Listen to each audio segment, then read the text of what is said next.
Why did Brazilians suddenly become huge fans of Bad Bunny out of nowhere? I think I have a few explanations here, and I'm here to try to share a bit of my reasoning about this. Man, the music is Latin after all, right? Reggaeton, yeah, Latin trap, aside from a few big names like Shakira, Juanes, Mana, and so on.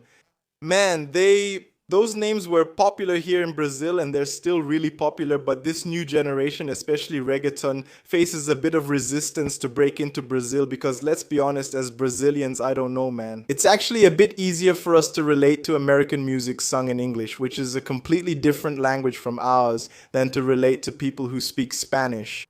But man, this Bad Bunny show brought up something really interesting that's worth paying attention to because I think that's what's making everyone talk about the Big Bunny, which is that people can relate. We as Brazilians, we love to relate to things. We really like stories of overcoming challenges. We really like things that are similar to what we have here in Brazil and so on.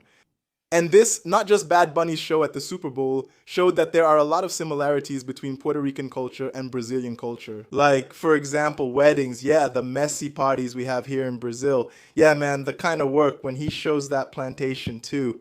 Man, there are a lot of things, especially when he talks about our country, right? Brazil, that's something Brazilians really like, being recognized. But anyway, there's this thing about seeing ourselves. Bad Bunny performing at the world's biggest halftime show let Brazilians see themselves represented, not just through symbols, but because he's a Latin artist. I think now Brazilians are looking at Latin culture with different eyes, but ever since he released the beat, they took the photos. And he used as the cover that photo of those two chairs, right? Which reminded people of someone's backyard.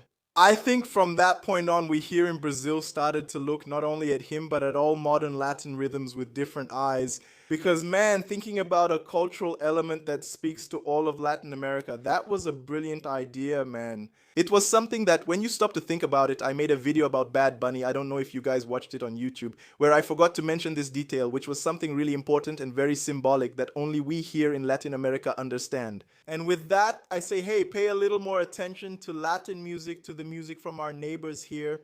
I've said this on the channel for a while. Pay attention to this kind of music because it speaks to us much more than a lot of other genres we've been used to listening to for years.